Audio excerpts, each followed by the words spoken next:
एक घना खूंखार जंगल, एक आदमखोर बाघिन और मसीहा शिकारी।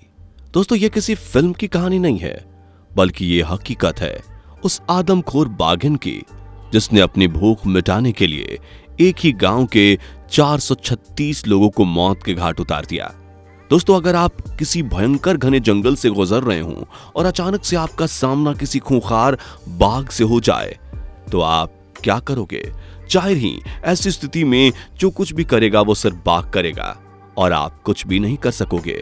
मगर दोस्तों, कहा जाता है कि कोई भी जंगली जानवर किसी भी इंसान को तब तक कुछ नहीं कहता जब तक कि उसे अपनी जान पर कोई खतरा महसूस ना हो।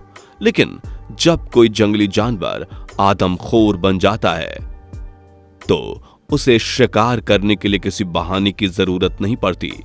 ऐसी एक आदमखोर बाघिन के बारे में आज हम आपको बताने वाले हैं। वीडियो को आखिर तक जरूर देखिएगा। वीडियो आपको जरूर पसंद आएगी। वीडियो पसंद आए तो लाइक और शेयर जरूर कर दीजिएगा।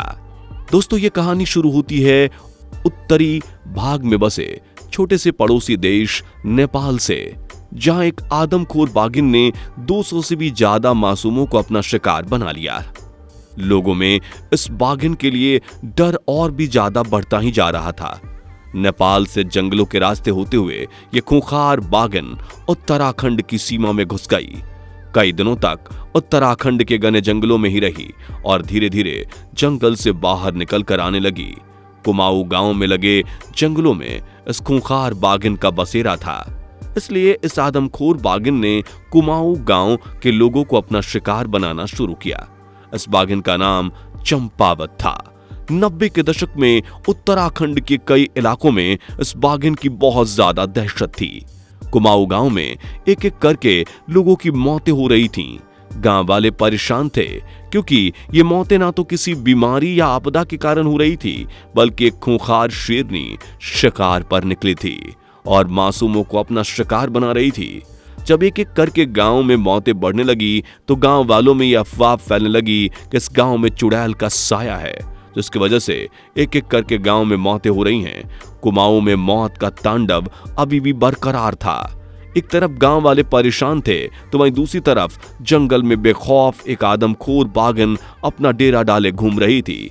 एक आदमखोर जंगली जानवर के खतरनाक होने का अंदाजा आप इसी बात से लगा सकते हैं कि इस आदमखोर बाघिन को पकड़ने के लिए नेपाल सरकार ने अपनी पूरी आर्मी लगा दी थी, मगर फिर भी इस शातिर बाघिन को नहीं पकड़ सके थे। इस आदमखोर बाघिन ने नेपाल में करीब 200 लोगों को अपना शिकार बनाया था और उसके बढ़ते आतंक को रोकने के लिए ही नेपाल सरकार ने इस बाघिन के पीछे आर्मी लगाई थी। मगर अफसोस की बात यह रही कि आर्मी भी उस बाघिन का आतंक कम नहीं कर पाई और इस खूंखार बाघिन ने आर्मी ऑफिसर्स पर भी हमला करना शुरू कर दिया। बाघिन को रोकना मुश्किल था तो नेपाल आर्मी ने उस आदमखोर बाघिन को वहां से खदेड़ने का प्लान बनाया। नेपाल बॉर्डर और भारत बॉर्डर को जोड़ती शारदा नदी के पास तक नेपाल आर्मी इस खूंखार बाघिन को खदेड़ने में कामयाब रही। शारदा नदी पार करते ही यह समझिए कि वह खूंखार बाघिन नेपाल को राहत देकर भारत के हिस्से में आतंक मचाने आ गई थी। नेपाल के इस बाघिन ने अपने आतंक की एक छोटी सी झलक दिखाई थी। भारत में तो आतंक का तांडव किया। नेपाल से निकलकर यह खूंखार आदमखोर बाघिन उत्तराखंड के कुमाऊं गांव में आ गई थी और यहां उसने एक के बाद एक शिकार करना शुरू कर दिया था। इस आदमखोर बाघिन ने ज्यादातर औरतों और बच्चों पर हमला किया था। बच्चे और महिलाएं मवेशियों का चारा लाने और जंगल से लकड़ियां लेने के लिए जाते थे। इस खूंखार बाघिन को अपनी भूख मिटाने के लिए रात का इंतजार नहीं करना पड़ता था और वह दिन दहाड़े ही अपना शिकार ढूंढ लेती थी। ये बाघिन इतनी खतरनाक और शातिर थी कि दिन में भी इसका शिकार करना लोहे के चने चबाने जैसा था। नेपाल से निकले इस आदमखोर बाघिन ने हिंदुस्तान में आते ही आतंक मचा दिया था और कुमाऊं के 236 लोगों को मारकर अपना शिकार बना लिया था। कुमाऊं और आसपास के इलाके में उस खूंखार आदमखोर बाघिन का इतना आतंक फैल गया था कि जिस जगह उसके होने की खबर होती वहां का पूरा इलाका ही सुनसान हो जाता था। उस बाघिन को रोकने के लिए सरकार ने बहुत हथकंडे आजमाए, मगर कोई भी काम नहीं आया और हार कर अंत में सरकार ने उस बाघिन को मारने की प्लानिंग की उस बाघिन को मारने के लिए एक से बढ़कर एक धुरंधर शिकारियों को बुलाया गया, लेकिन मारना तो दूर, कोई उस बाघिन को ढूंढ तक नहीं पाया। वह बाघिन ना सिर्फ खतरनाक थी बल्कि शातिर भी थी। शिकारी डाल डाल जाते और वह पात पात।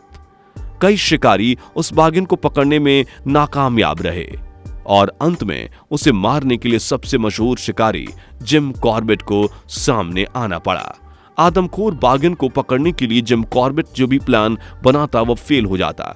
वह आदमखोर बाघिन जिम कॉर्बेट के हर प्लान को फेल कर देती थी। जिम कॉर्बेट उसका पता लगाने में नाकामयाब हो रहा था, मानो बाघिन जिम कॉर्बेट से कह रही हो कि यह जंगल उसका है और वो जंगल की रानी है जिस पर सिर्फ उसका ही राज चलता है। मगर जिम कॉर्बेट भी हार मानने वालों में से नहीं था। उसने इससे पहले भी कई आदमखोर जानवरों को मौत के घाट उतारा था और इसलिए वह इस खेल का माहिर खिलाड़ी था। मगर उस आदमखोर बाघिन को मार गिराना कोई बच्चों का खेल नहीं था। जब भी जिम कॉर्बेट उस बाघिन को पकड़ने के लिए जाल बनाता तो वह बाघिन 2 कदम आगे बढ़कर वहां से दूर चली जाती। जिम कॉर्बेट के लिए उस बाघिन को मार गिराना आसान काम नहीं था, मगर फिर भी अपनी मेहनत और लगातार कोशिशों से जिम कॉर्बेट बाघिन के बहुत करीब पहुंच गया। एक दिन जब उस खुंखार बाघिन ने 16 साल की बच्ची को अपना निशाना बनाया तो जिम कॉर्बेट बाघिन के उस जगह पर मिले खून के धब्बों और शिकार को जंगल में घसीट कर ले जाने से पड़े निशान का पीछा करते करते उस बाघिन के करीब जा पहुंचा। यह उस आदमखोर का आखिरी शिकार था। बाघिन के पास पहुंचते पहुंचते रात हो गई थी, इसलिए जिम कॉर्बेट ने सुबह होने का इंतजार किया। मगर सुबह होते ही उस आदमखोर बाघिन ने जिम कॉर्बेट पर हमला कर दिया। 2 गोलियां मारने के बाद कहीं जाकर वह खूंखार बाघिन काबू में आई और जिम कॉर्बेट ने कई दिनों की मुशक्कत के बाद आसपास के लोगों और सरकार को राहत की सांस दी। सरकार के आंकड़ों के हिसाब से इस बेखौफ बाघिन ने 436 लोगों को अपना शिकार बना लिया था, जबकि लोगों का मानना है कि इस खूंखार बाघिन ने अपनी भूख मिटाने के लिए 500 लोगों को अपना शिकार बनाया था। दोस्तों आपको बता दें कि इस बेखौफ और आदमखोर बाघिन का नाम दुनिया में ज्यादा इंसानों का शिकार करने के लिए Guinness book of world record में दर्ज है। इस आदमखोर बाघिन को मारने वाले जिम कॉर्बेट एक महान शिकारी थे और 90 के दशक में उन्होंने बहुत से जंगली जानवरों का शिकार किया था। आपको बता दें कि शिकारी के रूप में उनकी महान उपलब्धियों को ध्यान में रखते हुए साल 1957 में हैली नेशनल पार्क का नाम बदलकर जिम कॉर्बेट नेशनल पार्क रखा गया। मगर अफसोस की बात रही कि इस उपलब्धि को हासिल करने के ठीक 2 दिन पहले ही वह दुनिया को अलविदा कह गए थे। दोस्तों किसी जंगली जानवर के आदमखोर होने के पीछे की वजह बताते हुए जिम कहते हैं कि कोई भी जंगली जानवर कभी भी शुरू से आदमखोर नहीं रहता, बल्कि परिस्थितियां उन्हें आदमखोर बना देती हैं। कई बार जंगली जानवरों को अपनी जगह से विस्थापित कर दिया जाता है और इसी वजह से उनमें गुस्सा भर जाता है, जिस वजह से वह आदमखोर बन जाते हैं। ऐसी और भी कई वजहें होती हैं जिनकी वजह से एक जंगली जानवर आदमखोर बनता है। दोस्तों आपको बता दें कि जिम कॉर्बेट न सिर्फ एक अच्छे शिकारी थे बल्कि एक अच्छे पर्यावरणविद भी थे। वह जंगलों और जंगली जानवरों में अपनी आत्मा ढूंढते थे। हालांकि वह कई जंगली जानवरों का शिकार कर चुके थे, मगर वह बताते थे कि शिकार करने से उन्हें कभी खुशी नहीं मिलती थी। जिम कॉर्बेट आदमखोर और काबू से बाहर हो चुके जानवरों का ही शिकार करते थे और उन्होंने कभी शिकार शौक के लिए नहीं किए। दोस्तों आपका कभी किसी जंगली जानवर से आमना सामना हो तो आप क्या करोगे, हमें कमेंट में जरूर बताइएगा। वीडियो पसंद आई हो तो लाइक और शेयर जरूर करिएगा। इस तरह की वीडियोस देखने के लिए चैनल को सब्सक्राइब कर दीजिएगा। मुलाकात होगी अगली वीडियो में। Bye bye. दोस्तों आपको स्क्रीन पर 2 और वीडियोस दिखाई दे रही हैं, जिसे देखने के लिए स्क्रीन पर क्लिक करें।